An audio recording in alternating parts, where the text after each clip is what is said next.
Hello दोस्तों, स्वागत है आप सभी का हमारे online channel Aaradhya RAS academy में। दोस्तों, राजस्थान में आयोजित राजस्थान पुलिस एसआई भर्ती परीक्षा 2021 के नवीनतम पाठ्यक्रम के अनुसार दोस्तों पॉलिटिकल साइंस के आज मैं आपके लिए टॉप 100 प्रश्न लेकर आया हूं। ये 100 प्रश्न आपकी परीक्षा की दृष्टि से अत्यंत महत्वपूर्ण है।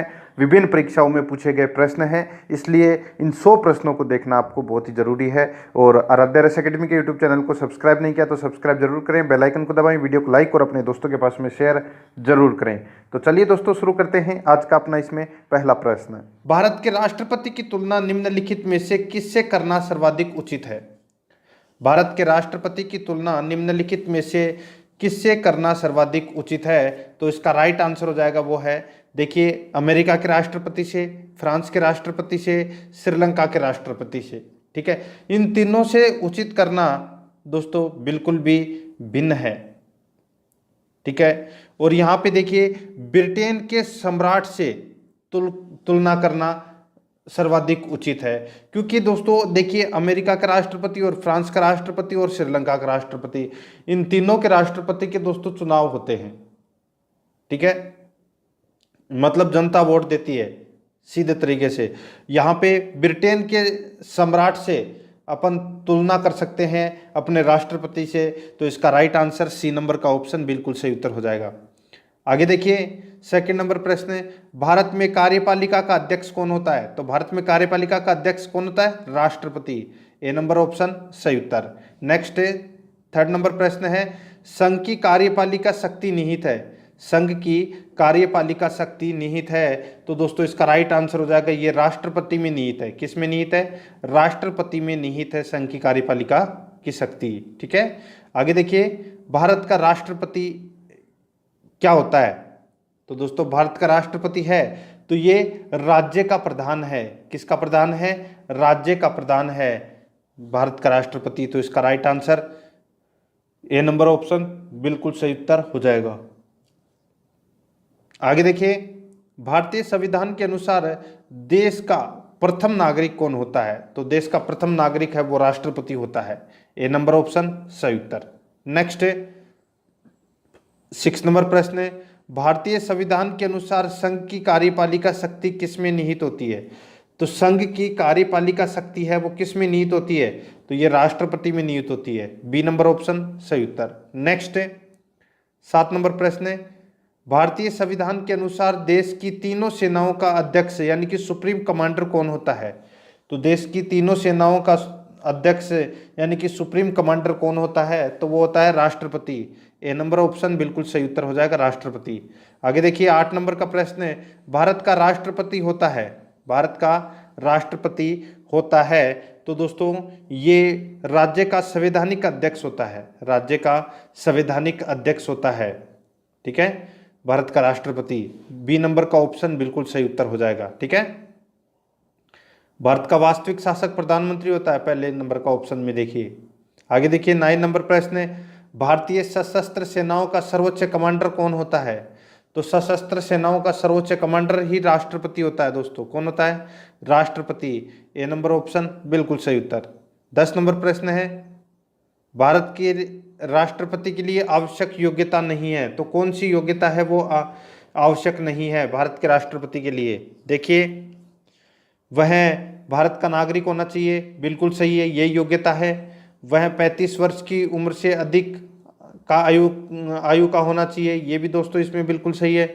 उसमें लोकसभा के सदस्य के लिए निर्धारित सभी योग्यताएं हो, तो ये भी दोस्तों इसमें बिल्कुल सही है। वह संसद के किसी सदन का सदस्य हो, ये योग्यता नहीं है दोस्तों राष्ट्रपति की। कोई जरूरी नहीं है कि वो संसद का सदस्य होना आवश्यक हो। ठीक है, ये योग्यता नहीं है, तो अपना राइट आंसर हो जाएगा इसमें डी नंबर का ऑप्शन सही उत्तर। आगे देखिए, 11 नंबर का प्रश्न है, भारत के राष्ट्रपति निर्वाचित होने के पात्र बनने के लिए किसी व्यक्ति की पूर्ण आयु यानी कि आयु पूर्ण होनी चाहिए, यानी कि सीधा सा है, राष्ट्रपति बनने के लिए न्यूनतम आयु है वो कितनी होनी आवश्यक है? तो वो है 35 वर्ष। डी नंबर ऑप्शन सही उत्तर हो जाएगा। 12 नंबर का प्रश्न है, राष्ट्रपति पद के उम्मीदवार के लिए अधिकतम आयु कितनी होनी चाहिए? राष्ट्रपति पद के उम्मीदवार के लिए अधिकतम आयु कितनी होनी चाहिए? तो दोस्तों इसका राइट आंसर हो जाएगा, अधिकतम आयु की कोई सीमा नहीं है, तो इसमें डी नंबर का ऑप्शन बिल्कुल सही उत्तर हो जाएगा। चाहे आप 108 साल के हो जाओ, चाहे आप 110 साल के हो जाओ, आप राष्ट्रपति के लिए पद के लिए उम्मीदवार हैं जब तक आप जिंदा है तब तक, ठीक है। लेकिन न्यूनतम आयु है वो आपकी 35 वर्ष होनी चाहिए, ठीक है। आगे देखिए, इसमें 13 नंबर का प्रश्न है, एक व्यक्ति राष्ट्रपति पद के लिए अधिकतम कितनी बार निर्वाचित हो सकता है। तो एक व्यक्ति राष्ट्रपति पद के लिए अधिकतम कितनी बार निर्वाचित हो सकता है। तो दोस्तों इसका राइट आंसर क्या हो जाएगा, वो है कोई सीमा नहीं, यानी कि कोई सीमा नहीं, कितनी बार भी राष्ट्रपति बन सकता है, ठीक है। तो अपना राइट आंसर इसमें डी नंबर का ऑप्शन बिल्कुल सही उत्तर हो जाएगा। आगे देखिए, इसमें 14 नंबर का प्रश्न है, राष्ट्रपति का निर्वाचन किस प्रकार से होता है। राष्ट्रपति का निर्वाचन किस प्रकार से होता है। तो दोस्तों इसका राइट आंसर हो जाएगा वो है अप्रत्यक्ष रूप से, अप्रत्यक्ष रूप से राष्ट्रपति का निर्वाचन होता है। तो इसमें बी नंबर ऑप्शन बिल्कुल सही उत्तर हो जाएगा। आगे देखिए, 15 नंबर का प्रश्न है, राष्ट्रपति पद के लिए यानी कि राष्ट्रपति पद के निर्वाचन हेतु कौन सी पद्धति अपनाई जाती है। तो राष्ट्रपति के पद के निर्वाचन हेतु कौन सी पद्धति अपनाई जाती है। तो दोस्तों वो है समानुपातिक प्रतिनिधित्व एवं एकल संक्रमणीय मत पद्धति। समानुपातिक प्रतिनिधित्व एवं एकल संक्रमणीय मत पद्धति, यह पद्धति अपनाई जाती है राष्ट्रपति के निर्वाचन हेतु। तो इसका राइट आंसर डी नंबर का ऑप्शन बिल्कुल सही उत्तर हो जाएगा। आगे देखिए, इसमें 16 नंबर का प्रश्न है, राष्ट्रपति पद के चुनाव संबंधी विवाद राष्ट्रपति पद के चुनाव संबंधी विवाद को किसे निर्देशित किया जाता है। तो राष्ट्रपति पद के चुनाव से संबंधित विवाद हो जाता है तो उसको सुलटारा कौन करता है उसका, तो वो है सुप्रीम कोर्ट, यानी कि उच्चतम न्यायालय। डी नंबर का ऑप्शन बिल्कुल सही उत्तर हो जाएगा इसका। आगे देखिए, राष्ट्रपति के चुनाव के लिए यहाँ पे 17 नंबर प्रश्न है, राष्ट्रपति के चुनाव के लिए प्रस्तावक एवं अनुमोदकों की कम से कम कितनी संख्या होनी चाहिए। राष्ट्रपति के चुनाव के लिए प्रस्तावक एवं अनुमोदकों की कम से कम कितनी संख्या होनी चाहिए। तो ये संख्या होनी चाहिए दोस्तों 50-50, यानी कि 50 प्रस्तावक और 50 अनुमोदक होने आवश्यक है। तो इसका राइट आंसर इसमें सी नंबर का ऑप्शन सही उत्तर। 18 नंबर प्रश्न है, भारत का राष्ट्रपति निर्वाचित होने के लिए निम्नलिखित में से कौन सी बात अयोग्य मानी जाएगी। तो कौन सी बात है वो अयोग्य मानी जाएगी यहाँ पे। तो यहाँ पे देखिए, वह भारत का नागरिक हो, बिल्कुल सही है। 35 वर्ष की आयु पूर्ण कर चुका हो, ये भी सही है। लोकसभा का सदस्य निर्वाचित होने के लिए अहिर्त हो, बिल्कुल सही है, ठीक है। यानी कि लोकसभा का सदस्य निर्वाचित होने के लिए अहिर्त हो, ठीक है। और देखिए, इसमें चौथा नंबर का, कोई लाभ का पद ग्रहण किए हुए हो, ये गलत हो जाएगा दोस्तों इसमें, ठीक है। ये अयोग्यता हो जाएगी इसकी, यानी कि राष्ट्रपति का पद है वो कोई दूसरे पद के ऊपर नहीं हुआ हो, यानी कि कोई भी लाभ के पद पर ग्रहण नहीं किए हुए हो। तो इसका राइट आंसर डी नंबर का ऑप्शन सही उत्तर हो जाएगा। 19 नंबर प्रश्न है, इसमें देखिए, भारत में राष्ट्रपति का चुनाव किया जाता है। तो भारत में राष्ट्रपति का चुनाव किया जाता है तो वो एकल हस्तांतरित मत पद्धति द्वारा, एकल हस्तांतरित मत पद्धति द्वारा भारत में राष्ट्रपति का चुनाव किया जाता है। बी नंबर का ऑप्शन बिल्कुल सही उत्तर हो जाएगा। आगे देखिए, 20 नंबर प्रश्न है, राष्ट्रपति पद का चुनाव संचालित किया जाता है। राष्ट्रपति पद का चुनाव संचालित किया जाता है तो ये किया जाता है दोस्तों, इसका राइट आंसर हो जाएगा किसके द्वारा। तो ये है निर्वाचन आयोग द्वारा। निर्वाचन आयोग द्वारा राष्ट्रपति पद का चुनाव संचालित किया जाता है, ठीक है।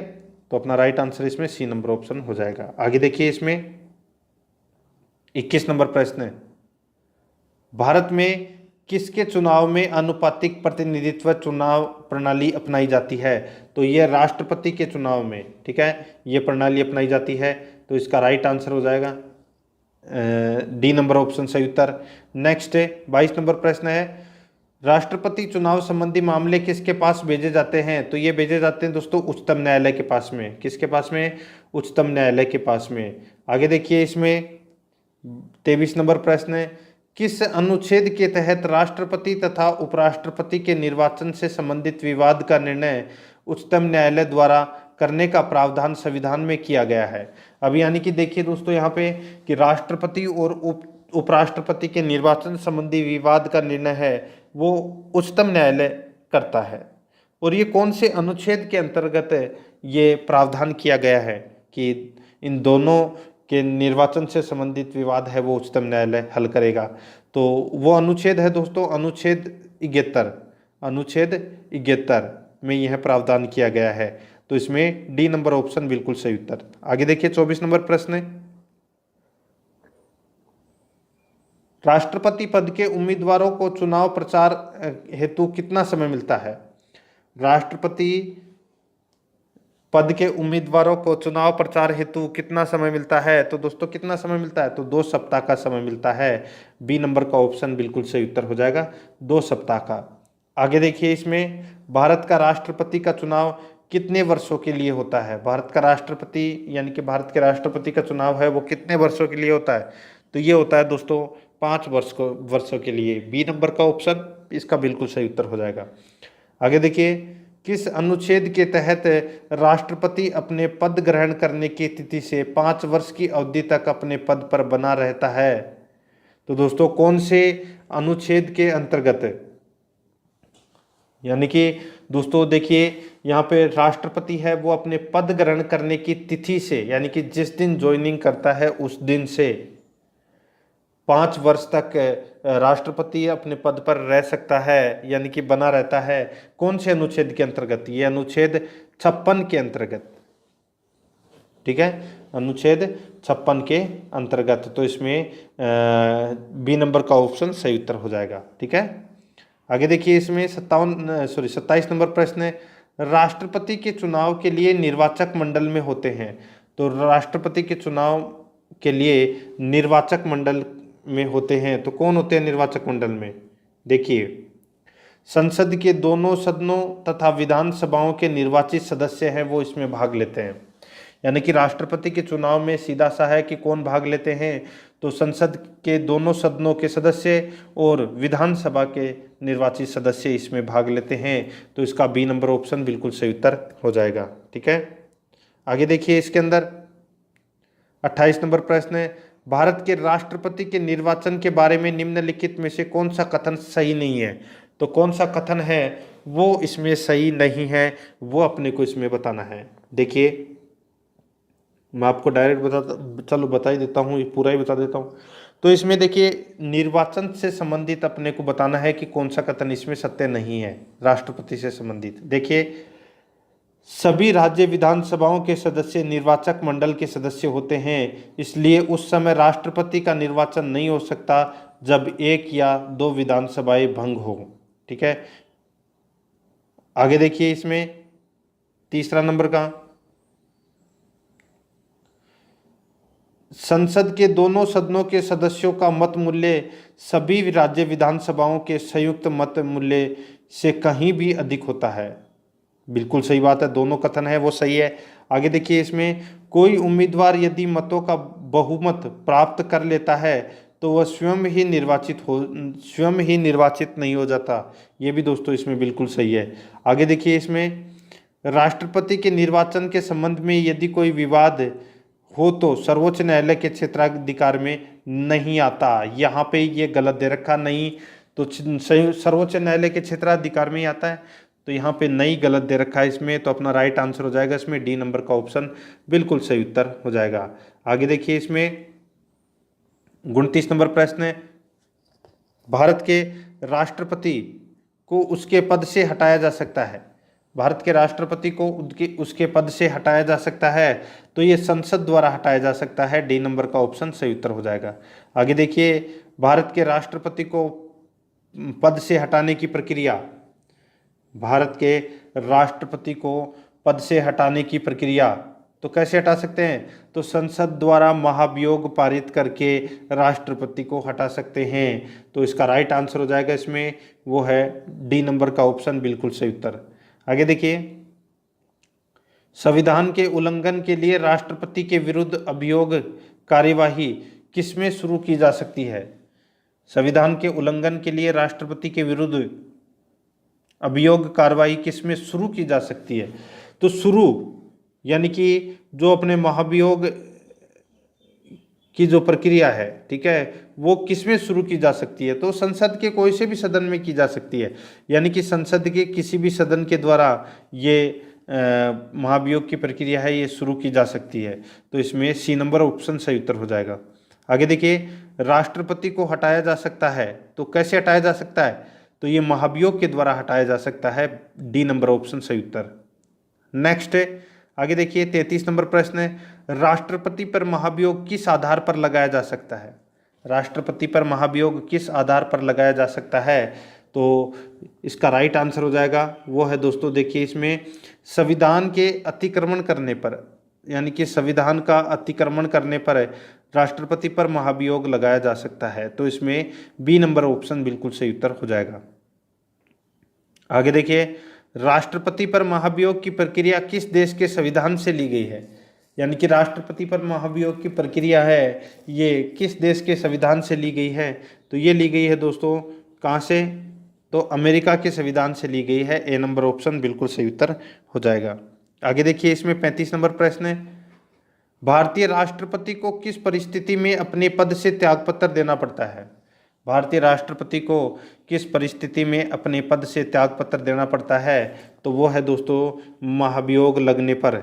महाभियोग लगने पर अपने पद से त्यागपत्र देना पड़ता है राष्ट्रपति को। ए नंबर ऑप्शन सही उत्तर हो जाएगा। आगे देखिए, कार्यकाल पूर्ण होने पर, ठीक है, कार्यकाल पूर्ण होने पर पहले भारत के राष्ट्रपति को उनके पद से कौन हटा सकता है? यानी कि कार्यकाल पूर्ण होने पर पहले, यानी कि कार्यकाल पूर्ण होने से पहले भारत के राष्ट्रपति को उनके पद से कौन हटा सकता है? तो कौन हटा सकता है? तो दोस्तों इसका राइट आंसर हो जाएगा वो है संसद द्वारा महाभियोग लगाकर उसको, यानी कि राष्ट्रपति को कार्यकाल समाप्त होने से पहले ही हटाया जा सकता है महाभियोग के द्वारा। ठीक है, आगे देखिए, राष्ट्रपति पर महाभियोग का आरोप एक संकल्प के रूप में संसद के किसी भी सदन में लाया जा सकता है। यह कम से कम कितने दिन की लिखित सूचना के बाद प्रस्तुत किया जाना चाहिए? अब यहाँ पे देखिए, अगर राष्ट्रपति के विरुद्ध आप महाभियोग ला रहे हैं तो संसद को, दोस्तों संसद को लिखित सूचना देनी पड़ती है कितने दिन पहले? तो दोस्तों 14 दिन पहले ये लिखित सूचना है वो देनी पड़ती है। ठीक है, तब जाके 14 दिन बाद में दोस्तों महाभियोग प्रक्रिया है वो शुरू की जाती है। तो इसमें बी नंबर ऑप्शन बिल्कुल सही उत्तर हो जाएगा। आगे देखिए, संसद में राष्ट्रपति के विरुद्ध महाभियोग प्रस्ताव पास करने के लिए कितने सदस्यों का समर्थन चाहिए? संसद में राष्ट्रपति के विरुद्ध महाभियोग प्रस्ताव पास करने के लिए कितने सदस्यों का समर्थन चाहिए? तो इसका राइट आंसर हो जाएगा वो है सदन में कुल सदस्यों में से कम 2/3 सदस्य। सदन के कुल सदस्यों में से कम 2/3 सदस्य है वो अगर प्रस्ताव पास कर दे तो महाभियोग माना जाएगा और राष्ट्रपति को दोस्तों त्यागपत्र देना पड़ेगा। तो इसमें बी नंबर ऑप्शन बिल्कुल सही उत्तर हो जाएगा। आगे देखिए, भारत के राष्ट्रपति को कार्य अवधि की समाप्ति से के पूर्व भी पद से हटाया जा सकता है। भारत के राष्ट्रपति को कार्य अवधि की समाप्ति के पूर्व भी पद से हटाया जा सकता है। तो इसका राइट आंसर हो जाएगा वो है दोस्तों महाभियोग द्वारा। सी नंबर ऑप्शन सही उत्तर। नेक्स्ट है, आगे देखिए, किसी व्यक्ति के राष्ट्रपति के रूप में चुनाव को अवैध घोषित किए जाने की स्थिति में, बहुत ही अच्छा प्रश्न है, किसी व्यक्ति के राष्ट्रपति के रूप में चुनाव को अवैध घोषित किए जाने की स्थिति में उसके द्वारा अपना चुनाव अवैध घोषित किए जाने से पूर्व के कृत्यों की क्या संवैधानिकता होगी? तो क्या संवैधानिकता होगी? तो दोस्तों ये करते विधि मान्य होंगे। तो अपना इसमें राइट आंसर क्या हो जाएगा? बी नंबर का ऑप्शन बिल्कुल सही उत्तर हो जाएगा। आगे देखिए दोस्तों, इसमें 41 नंबर प्रश्न है, भारत के राष्ट्रपति को महाभियोग द्वारा हटाया जा सकता है किंतु महाभियोग की प्रक्रिया को दोषपूर्ण कहकर आलोचना की जाती है। यह प्रक्रिया में कौन सा दोष नहीं है? तो कौन सा दोष है वो नहीं है इस प्रक्रिया के अंदर? वो अपने को इसमें बताना है। देखिए, राष्ट्रपति के निर्वाचन में राज्य विधानसभा के सदस्य भाग लेते हैं, किंतु महाभियोग की प्रक्रिया में उन्हें किसी भी प्रकार का अवसर नहीं दिया गया है। बिल्कुल सही बात है। महाभियोग की प्रक्रिया के अंदर दोनों सदन ही भाग लेते हैं, लोकसभा और राज्यसभा, लेकिन विधानसभा है, राज्य की जो विधानसभा है वो इसमें भाग नहीं लेती। लेकिन चुनाव के समय है, राष्ट्रपति का अगर चुनाव करना है तो यहाँ पे इसका प्रयोग किया जाता है, विधानसभा का। ठीक है, बिल्कुल सत्य बात है ये, लेकिन दोष नहीं है ये। ठीक है, ये दोष नहीं है। आगे देखिए, इसमें आगे देखिए, महाभियोग में व्यवस्था है कि संसद का एक सदन आरोप लगाएगा और दूसरा सदन आरोपों की जांच करेगा। इनमें यह स्पष्ट नहीं है कि सदन स्वयं जांच करेगा या अन्य किसी से जांच कराएगी। ये भी दोस्तों इसमें सत्य है। ठीक है, ये भी इसमें दोष है, यानी कि पहला इसमें भी दोष है। ठीक है, यहाँ पे इस प्रश्न में क्या पूछा था कि कौन सा दोष नहीं है, तो ये दोष है। ठीक है, पहला भी दोष है, दूसरा भी इसमें दोष है। तीसरा देखिए, राष्ट्रपति राज्यसभा के रिक्त स्थानों पर अपने समर्थकों को मनोनीत करके 2/3 बहुमत से अपने विरुद्ध महाभियोग पारित करने की असंभव बना सकता है। ये दोष है दोस्तों। ठीक है, अब यहाँ पे देखिए, जब महाभियोग की प्रक्रिया चल रही हो, ठीक है, अब राज्यसभा और लोकसभा के अंदर टोटल 14 सदस्य मनोनीत करता है राष्ट्रपति। ठीक है, और वो अपनी इच्छा अनुसार मनोनीत करता है, यानी कि जिसको मनोनीत किया वो राष्ट्रपति को वोट तो देगा ही, सीधी सी बात है। ठीक है, तो ये इसमें एक चीज गलत दे रखा है। ठीक है, ये दोष है, दोष नहीं है ये वाला। ठीक है, देखिए, राष्ट्रपति को लोकसभा भंग करने का अधिकार है यदि उस पर आरोप लगाया जाए कि वह लोकसभा को भंग कर दे, तो जनता न कि संसद अभियोग लगाने वाली होगी। ठीक है, तो यहाँ पे इस प्रश्न का राइट आंसर हो जाएगा, ये दोस्तों इसमें दोष नहीं है। कौन सा? तो दोस्तों इसमें सी नंबर का ऑप्शन बिल्कुल सही उत्तर हो जाएगा इसका। ठीक है, अब यहाँ पे सी नंबर ऑप्शन बिल्कुल सही उत्तर हो जाएगा। और राष्ट्रपति के महाभियोग के अंदर जब राष्ट्रपति का दोबारा से निर्वाचन होता है तो ये जो मनोनीत सदस्य हैं वो उसमें भाग नहीं लेते, ये भी आपको याद रखना है। आगे देखिए, राष्ट्रपति को निम्नलिखित में से कौन पद और गोपनीयता की शपथ दिलाता है? राष्ट्रपति को निम्नलिखित में से कौन पद और गोपनीयता की शपथ दिलाता है? तो इसका राइट आंसर हो जाएगा वो है भारत का मुख्य न्यायाधीश। ए नंबर का ऑप्शन बिल्कुल सही उत्तर हो जाएगा। आगे देखिए, इसमें 43 नंबर प्रश्न है, राष्ट्रपति संविधान के किस अनुच्छेद के तहत भारत के मुख्य न्यायाधीश के समक्ष शपथ ग्रहण करता है? राष्ट्रपति संविधान के किस अनुच्छेद के तहत भारत के मुख्य न्यायाधीश के समक्ष शपथ ग्रहण करता है? तो इसका राइट आंसर क्या हो जाएगा? वो है अनुच्छेद 60। अनुच्छेद 60, बी नंबर का ऑप्शन बिल्कुल सही उत्तर हो जाएगा, अनुच्छेद 60। आगे देखिए, मुख्य न्यायाधीश की अनुपस्थिति में राष्ट्रपति किसके समक्ष शपथ लेता है? मुख्य न्यायाधीश की अनुपस्थिति में राष्ट्रपति किसके समक्ष शपथ लेता है? तो इसका राइट आंसर हो जाएगा वो है दोस्तों इसमें सर्वोच्च न्यायालय का वरिष्ठ न्यायाधीश। सर्वोच्च न्यायालय का वरिष्ठ न्यायाधीश है, डी नंबर ऑप्शन बिल्कुल सही उत्तर हो जाएगा। आगे देखिए, यदि राष्ट्रपति और उपराष्ट्रपति दोनों देश से बाहर हो तो उस स्थिति में उनके कार्यभार का ग्रहण कौन करेगा? ये प्रश्न दोस्तों काफी बार परीक्षा में पूछा जा चुका है। यदि राष्ट्रपति भी नहीं हो और उपराष्ट्रपति भी नहीं हो तो राष्ट्रपति के जो कार्यभार का, यानी कि जो कार्य का जो निर्गमन है वो कौन करेगा? तो वो करेगा दोस्तों सर्वोच्च न्यायालय का मुख्य न्यायाधीश।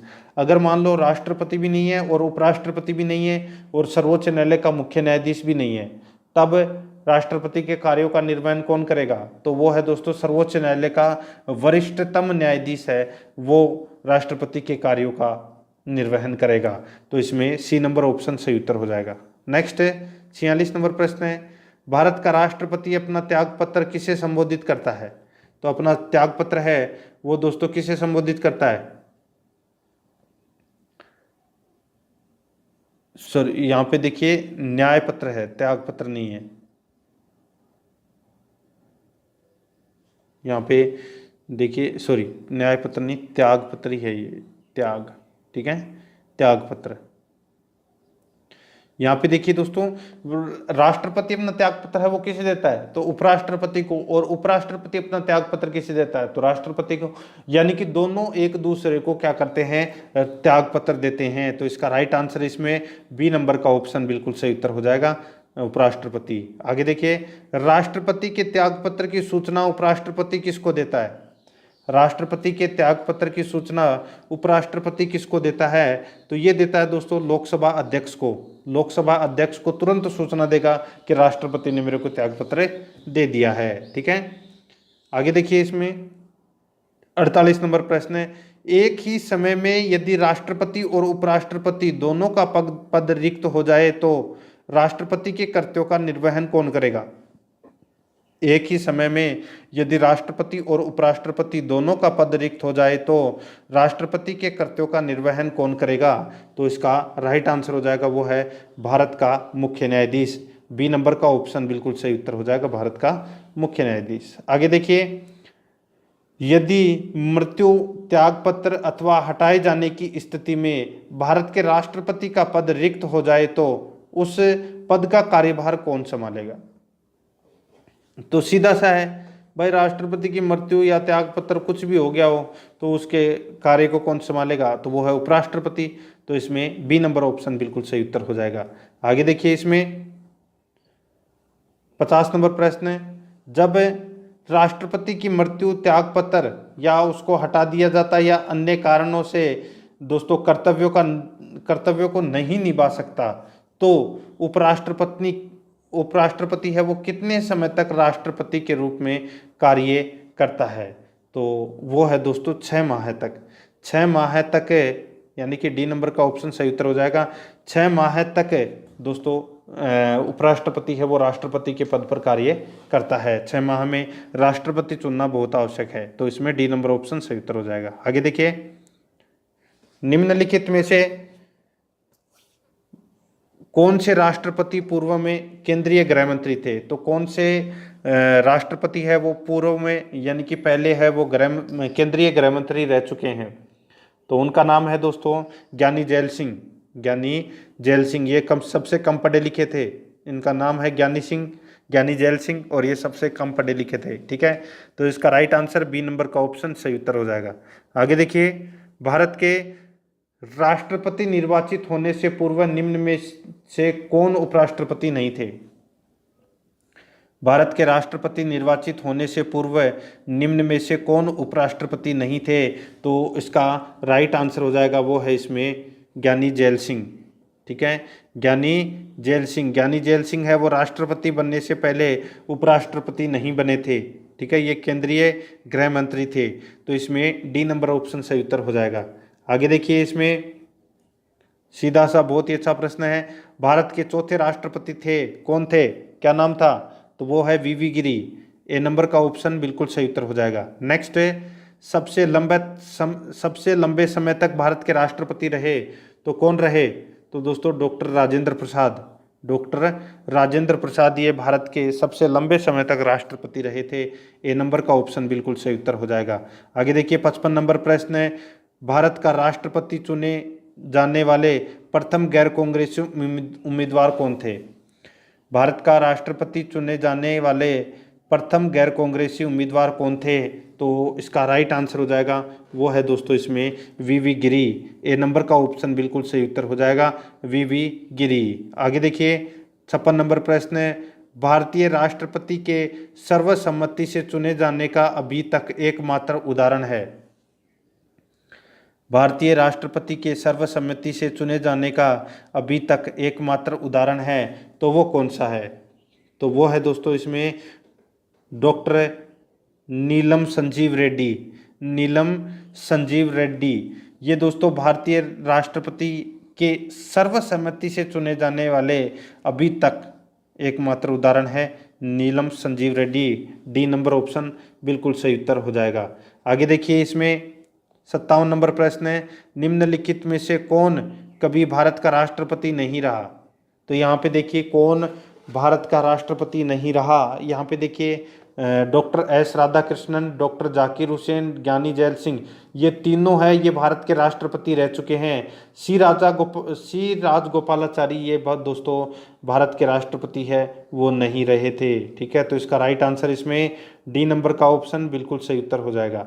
आगे देखिए 58 नंबर प्रश्न है, स्वतंत्र भारत के प्रथम राष्ट्रपति कौन थे? तो स्वतंत्र भारत के प्रथम राष्ट्रपति थे doctor Rajendra Prasad, B number option बिल्कुल सही उत्तर हो जाएगा। आगे देखिए निम्नलिखित में से कौन लगातार 2 बार राष्ट्रपति रहे थे? तो लगातार 2 बार राष्ट्रपति हैं वो कौन रहे थे? तो दोस्तों देखिए डॉक्टर राजेंद्र प्रसाद, डॉक्टर राजेंद्र प्रसाद है ये लगातार 2 बार राष्ट्रपति के पद पर इन्होंने कार्य किया था। आगे देखिए इसमें 60 नंबर प्रश्न है, भारतीय संविधान का कौन सा अनुच्छेद राष्ट्रपति पद के लिए पुनः निर्वाचक की योग्यताएं निर्धारित करता है?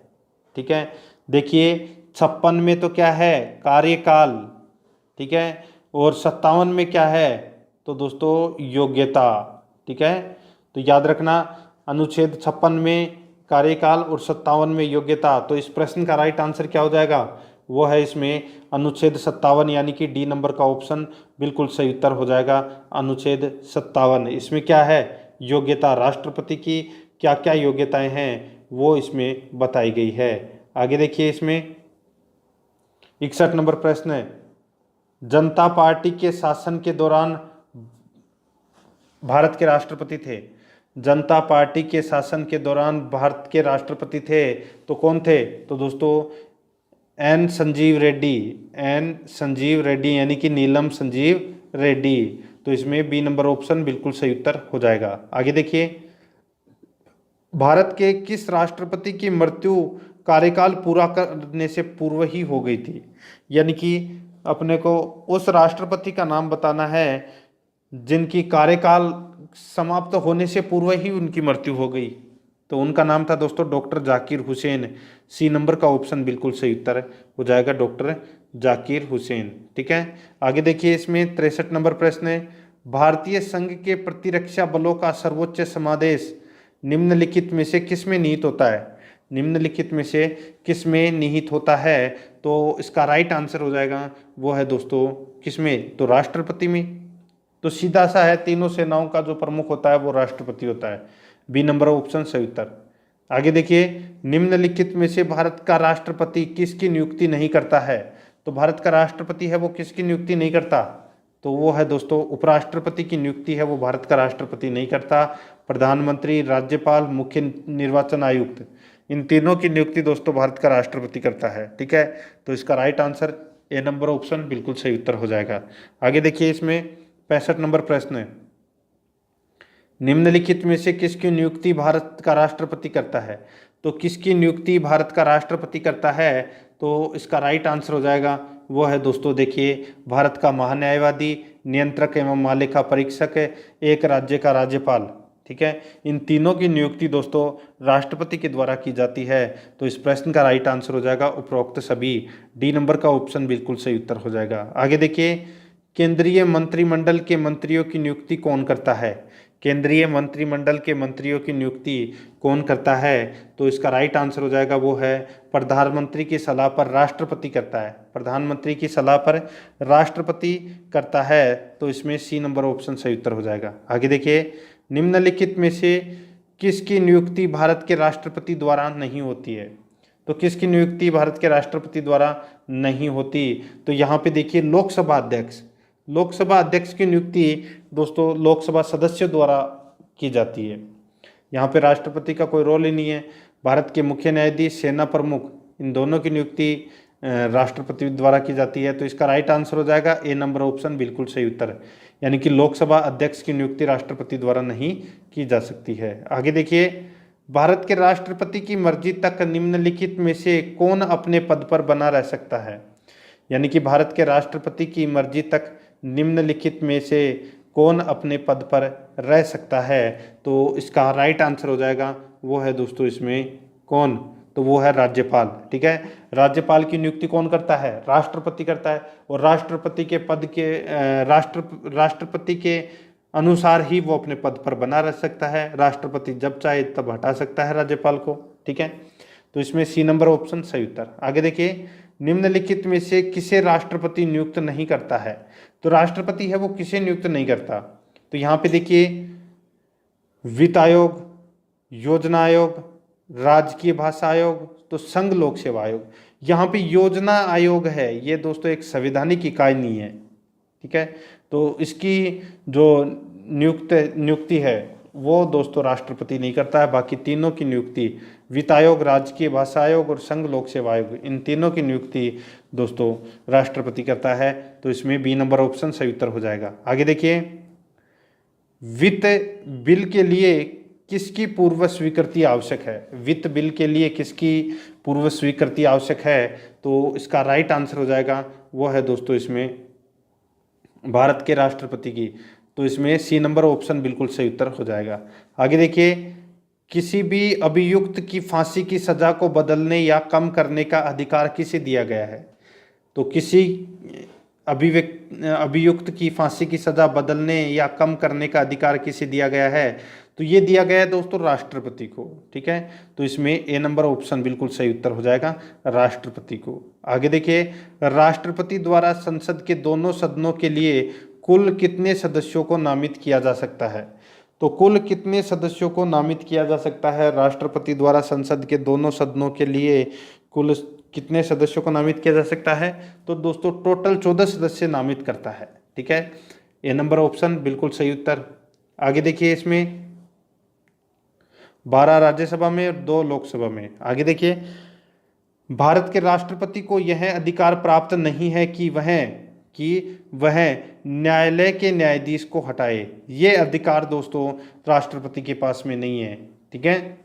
क्षमा करने का है, आपातकाल की घोषणा करने का है, अध्यादेश जारी करने का है, लेकिन न्यायाधीश को हटाने का अधिकार है वो राष्ट्रपति के पास नहीं है। तो इसमें बी नंबर ऑप्शन सही उत्तर हो जाएगा। आगे देखिए, किसी विधि के प्रश्न पर सर्वोच्च न्यायालय से परामर्श लेने का अधिकार किसको है? तो दोस्तों 143 यानी कि आर्टिकल 143 के तहत राष्ट्रपति है वो सर्वोच्च न्यायालय के मुख्य न्यायाधीश से परामर्श ले सकता है, परंतु उस परामर्श को मानने के लिए राष्ट्रपति बाध्य नहीं है। तो यहाँ पे इसका राइट आंसर हो जाएगा बी नंबर का ऑप्शन बिल्कुल सही उत्तर, राष्ट्रपति। आगे देखिए, अभी मैंने आपको बताया 75 नंबर प्रश्न में देखिए क्या है, भारतीय संविधान का कौन सा अनुच्छेद राष्ट्रपति को उच्चतम न्यायालय से परामर्श करने की शक्ति प्रदान करता है?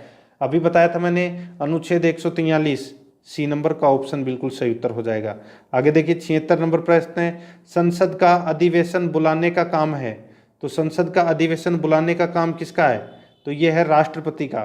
तो इसमें डी नंबर ऑप्शन सही उत्तर हो जाएगा, राष्ट्रपति। आगे देखिए, राष्ट्रपति को कौन सहाय्य एवं मंत्रणा देता है? तो राष्ट्रपति को कौन सहाय्य एवं मंत्रणा देता है?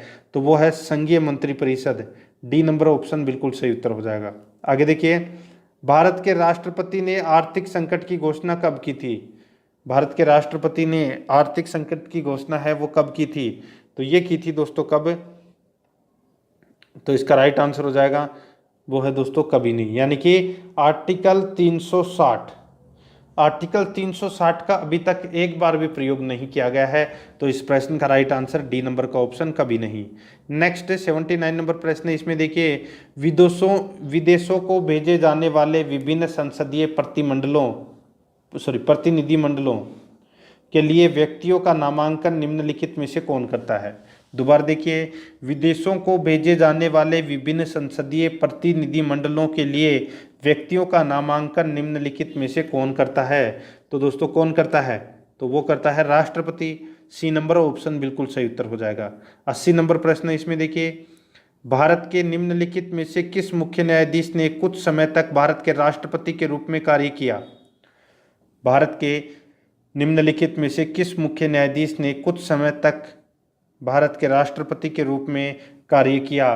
तो दोस्तों उनका नाम था एम हिदायतुल्ला, यानी कि न्यायमूर्ति एम हिदायतुल्ला। इन्होंने राष्ट्रपति के रूप में कार्य किया हुआ है। तो इसमें डी नंबर का ऑप्शन बिल्कुल सही उत्तर हो जाएगा। आगे देखिए 81 नंबर प्रश्न, बहुत ही अच्छा प्रश्न है, निम्नलिखित में से कौन राष्ट्रपति का कार्य नहीं है? तो दोस्तों कौन सा इसमें राष्ट्रपति का कार्य नहीं है वो अपने को बताना है दोस्तों इसमें। ठीक है, देखिए यहाँ पे लोकसभा का सत्र बुलाना ये राष्ट्रपति का कार्य है, लोकसभा का विघटन करना ये भी राष्ट्रपति का कार्य है, लोकसभा का सत्रावसान करना ये भी राष्ट्रपति का कार्य है।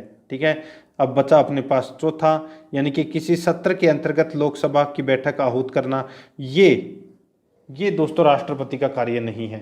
तो इसका right answer D number option हो जाएगा। आगे देखिए, विदेशी देशों के सभी राजदूतों का कमिश्नरों के प्रत्यय पत्र किसके द्वारा प्राप्त किए जाते हैं? विदेशी देशों के सभी राजदूतों का कमिश्नरों के प्रत्यय पत्र किसके द्वारा प्राप्त किए जाते हैं? तो इसका राइट आंसर हो जाएगा वो है राष्ट्रपति के द्वारा। सी नंबर का ऑप्शन सही उत्तर हो जाएगा। नेक्स्ट 83 नंबर प्रश्न है, राष्ट्रपति किस विधेयक को पुनर्विचार के लिए नहीं लौटा सकता? राष्ट्रपति किस विधेयक को पुनर्विचार के लिए नहीं लौटा सकता? तो वो है धन विधेयक। तो इसमें सी नंबर का ऑप्शन बिल्कुल सही उत्तर हो जाएगा, धन विधेयक। ठीक है, धन विधेयक को दोस्तों वापस नहीं लौटा सकता। आगे देखिए, यदि राष्ट्रपति द्वारा किसी विधेयक को पुनर्विचार के लिए लौटाया जाता है तो वह किस वीटो का प्रयोग करता है? तो वह कौन सा वीटो का प्रयोग करता है? ठीक है, तो ये वो दोस्तों निलंबनकारी वीटो का प्रयोग करता है, निलंबनकारी वीटो का प्रयोग करता है। ठीक है, तो इसमें बी नंबर का ऑप्शन बिल्कुल सही उत्तर हो जाएगा। जेबी वीटो का मतलब क्या होता है कि यहाँ पे लौटा तो दिया, यानी कि किसी विधेयक को निलंबनकारी वीटो के तहत लौटा दिया वापस। अब जेबी वीटो के अंदर वो लौटाता भी नहीं है और उसको पास भी नहीं करता। ठीक है, अपने पास पड़ा रखता है, वो होता है जेबी वीटो। तो इसका right answer B number option हो जाएगा। आगे देखिए, राष्ट्रपति निम्न में से किस सूची के विषय पर अध्यादेश जारी कर सकता है? तो कौन सी सूची के विषय के ऊपर दोस्तों अध्यादेश जारी कर सकता है? तो संघ एवं समवर्ती सूची, संघ एवं यानी कि संघ व समवर्ती सूची पर अध्यादेश जारी कर सकता है। डी नंबर का ऑप्शन बिल्कुल सही उत्तर हो जाएगा। आगे देखिए, राष्ट्रपति किस सूची के विषय पर अध्यादेश जारी नहीं कर सकता? राष्ट्रपति किस सूची के विषय पर अध्यादेश जारी नहीं कर सकता? तो इसका राइट आंसर हो जाएगा वो है इसमें राज्य सूची। सी नंबर का ऑप्शन बिल्कुल सही उत्तर हो जाएगा, राज्य सूची। नेक्स्ट 87 नंबर प्रश्न है, निम्नलिखित में से किस परिस्थिति में राष्ट्रपति अध्यादेश जारी नहीं कर सकता है? तो कौन सी परिस्थिति में राष्ट्रपति अध्यादेश जारी नहीं कर सकता है? तो इसका राइट आंसर हो जाएगा वो है दोस्तों जब दोनों सत्र में हो, जब दोनों सत्र में हो तब राष्ट्रपति अध्यादेश जारी नहीं कर सकता। तो इसका राइट आंसर इसमें सी नंबर का ऑप्शन बिल्कुल सही उत्तर। दोनों का मतलब समझ गए, राज्यसभा और लोकसभा दोनों की बात हो रही है यहाँ पे। तो इसमें सी नंबर ऑप्शन सही उत्तर हो जाएगा। आगे देखिए, जब कोई विधेयक संसद द्वारा पारित हो जाता है तो राष्ट्रपति को अधिकार है कि उसे, तो राष्ट्रपति को अधिकार है कि उसे पुनर्विचार के लिए वापस भेज सकता है। ठीक है, यदि कोई विधेयक संसद द्वारा पारित हो जाता है तो राष्ट्रपति को अधिकार है कि उसे पुनर्विचार के लिए वापस भेज सकता है। ठीक है, तो इसका right answer D number option सही उत्तर। 89 नंबर प्रश्न है, भारत के राष्ट्रपति संसद के दोनों सदनों को प्रथम सत्र के प्रारंभ में कब संबोधित करते हैं? भारत के राष्ट्रपति संसद के दोनों सदनों को प्रथम सत्र के प्रारंभ में कब संबोधित करते हैं? तो इसका राइट आंसर हो जाएगा वो है दोस्तों इसमें देखिए प्रतिवर्ष लोकसभा के लिए प्रत्येक आम चुनाव के बाद में। ठीक है, तो इस प्रश्न का राइट आंसर हो जाएगा सी नंबर का ऑप्शन ए और बी दोनों। नेक्स्ट है, संविधान के अनुच्छेद 124 के अंतर्गत राष्ट्रपति निम्नलिखित में से क्या कर सकता है? राष्ट्रपति निम्नलिखित में से क्या कर सकता है? तो इसका राइट आंसर हो जाएगा वो है दोस्तों इसमें सर्वोच्च न्यायालय के न्यायाधीशों की नियुक्ति। ठीक है, यानी कि अनुच्छेद 124 के अंतर्गत राष्ट्रपति है वो सर्वोच्च न्यायालय के न्यायाधीशों की नियुक्ति कर सकता है। तो इसमें बी नंबर ऑप्शन बिल्कुल सही उत्तर हो जाएगा। 91 नंबर प्रश्न है, इसमें देखिए, किसी मृत्युदंड पाए अपराधी को समाधान करने की शक्ति निम्नलिखित में से किसको प्राप्त है? तो ये किसको प्राप्त है ये शक्ति? तो ये केवल राष्ट्रपति को प्राप्त है। तो इसमें ए नंबर ऑप्शन सही उत्तर हो जाएगा। आगे देखिए, अप्रत्याशित व्ययों की पूर्ति के लिए निम्नलिखित में से कौन भारत की आकस्मिक निधि से धन निकाल सकता है? अप्रत्याशित व्ययों की पूर्ति के लिए निम्नलिखित में से कौन भारत की आकस्मिक निधि से धन निकाल सकता है? तो वो है दोस्तों राष्ट्रपति। सी नंबर का ऑप्शन सही उत्तर हो जाएगा। आगे देखिए, निम्नलिखित में से कौन सा अधिकार भारत के राष्ट्रपति को प्राप्त नहीं है? तो कौन सा अधिकार भारत के राष्ट्रपति को प्राप्त नहीं है, ये अपने को बताना है। देखिए, उच्चतम न्यायालय तथा उच्च न्यायालय के न्यायाधीशों को नियुक्त करना, ये दोस्तों राष्ट्रपति का कार्य है, अधिकार है। आगे देखिए, उच्चतम न्यायालय तथा उच्च न्यायालय के अधिकारों को हस्तगत करने का, ये दोस्तों अधिकार है, ये राष्ट्रपति के पास में नहीं है, इसलिए अपना बी नंबर का ऑप्शन बिल्कुल सही उत्तर हो जाएगा। ठीक है, बाकी और दोनों इसमें सही है। आगे देखिए, किन किन परिस्थितियों में राष्ट्रपति संसद का संयुक्त अधिवेशन आहूत कर सकता है? किन किन परिस्थितियों में राष्ट्रपति संसद का संयुक्त अधिवेशन आहूत कर सकता है? तो यहाँ पे देखिए दोस्तों, 4 कथन दिए गए हैं। देखिए, एक सदन द्वारा पारित विधेयक को दूसरे सदन द्वारा रद्द कर देना। ठीक है, दूसरा है एक सदन द्वारा विधेयक में प्रस्तावित संशोधन दूसरे सदन द्वारा स्वीकार न किया जाना। ठीक है, दूसरा देखिए, तीसरा देखिए, इसमें एक सदन द्वारा विधेयक की प्राप्ति के 6 माह तक कोई कार्रवाई नहीं करना।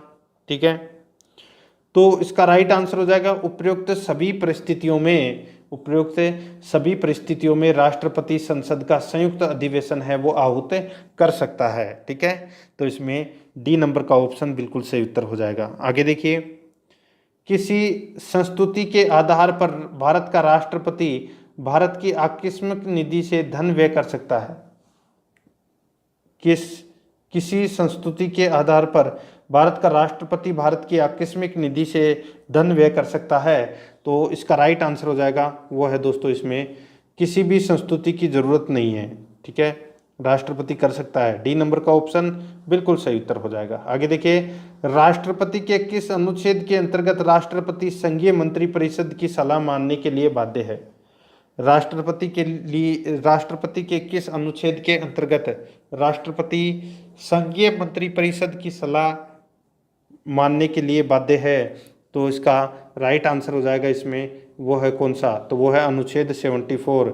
ए नंबर का ऑप्शन बिल्कुल सही उत्तर हो जाएगा, अनुच्छेद 74। ठीक है, आगे देखिए, इसमें 97 नंबर प्रश्न है, युद्ध अथवा भारत पर आक्रमण होने की स्थिति में निम्नलिखित में से कौन अंतिम रूप से आक्रमणकारी के विरुद्ध युद्ध की घोषणा करता है? तो कौन अंतिम रूप से युद्ध की घोषणा करता है?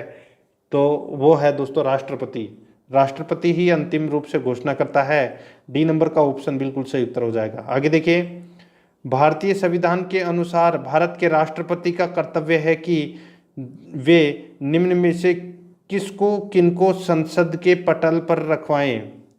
तो यहाँ पे देखिए दोस्तों, संघ वित्त आयोग की सिफारिशों को, बिल्कुल सही है। लोक लेखा समिति के प्रतिवेदन को ये नहीं रखवाएगा दोस्तों राष्ट्रपति। ठीक है, आगे देखिए, नियंत्रक महालेखा परीक्षक के प्रतिवेदन को, राष्ट्रीय अनुसूचित जाति आयोग के प्रतिवेदन को, तो यानी कि 1, 3 और 4, इन तीनों के प्रतिवेदन को दोस्तों ये रखवाएगा। ठीक है, तो अपना राइट आंसर हो जाएगा संसद की पटल के ऊपर। ठीक है, तो इसका राइट आंसर इसमें 1, 3, 4, तो 1, 3, 4 सी नंबर ऑप्शन बिल्कुल सही उत्तर हो जाएगा। आगे देखिए, 99 नंबर प्रश्न है, लोकसभा निम्नलिखित में से किसके द्वारा भंग की जाती है? तो किसके द्वारा भंग की जाती है? तो ये की जाती है दोस्तों प्रधानमंत्री के परामर्श से राष्ट्रपति द्वारा। प्रधानमंत्री के परामर्श से राष्ट्रपति द्वारा ये लोकसभा है ये भंग की जाती है। बी नंबर का ऑप्शन बिल्कुल सही उत्तर हो जाएगा। आगे देखिए, इसमें 100 नंबर का प्रश्न है, राष्ट्रपति निम्नलिखित में से किस परिस्थिति में आपातकाल की उद्घोषणा कर सकता है? राष्ट्रपति निम्नलिखित में से किस परिस्थिति में आपातकाल की उद्घोषणा कर सकता है?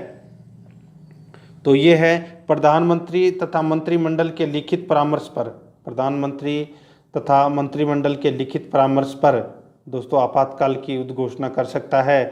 तो इसका बी नंबर ऑप्शन बिल्कुल सही उत्तर हो जाएगा। ये दोस्तों आज मैंने आपको जो टॉप 100 प्रश्न करवा दिए हैं राष्ट्रपति से संबंधित। तो दोस्तों प्रश्न आपको कैसे लगे कमेंट करके जरूर बताएं और आराध्या रेस एकेडमी के यूट्यूब चैनल को सब्सक्राइब जरूर करें, बेल आइकन को दबाएं, वीडियो को लाइक और अपने दोस्तों के पास में शेयर जरूर करें। मिलते हैं दोस्तों नेक्स्ट वीडियो में। जय हिंद, जय भारत।